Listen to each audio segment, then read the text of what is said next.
1757 की वो रात जिसे इतिहास ने कभी माफ नहीं किया। बंगाल की नमी भरी हवा में कुछ ऐसा चल रहा था जिसका अंदाजा ना नवाब को था और ना ही उन सैनिकों को जो ये समझ बैठे थे कि सुबह बस एक और आमसी लड़ाई होगी। लेकिन यह सुबह भारत को दो हिस्सों में बांटने वाली थी, आजाद भारत और गुलाम भारत। कहते हैं उस रात तलवारें कम चलीं और साजिश ज्यादा। अंधेरे में घूमती चिट्ठियों पर लिखे कुछ नाम भारत के अगले 200 सालों को तय करने वाले थे। ये युद्ध शुरू होने से पहले ही जीत और हार तय की जा चुकी थी।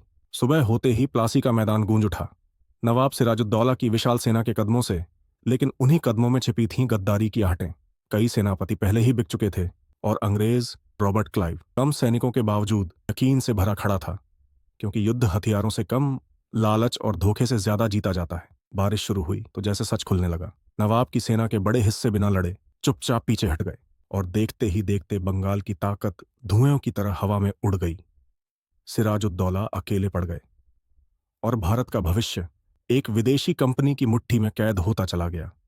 प्लासी की हार सिर्फ एक राज्य का पतन नहीं थी, यह वो दरार थी जिससे होकर अंग्रेजों ने भारत की रगों में जहर उतारना शुरू किया। लूट, कर वसूली, भूख और गरीबी का अंधेरा पूरे देश में फैलने लगा।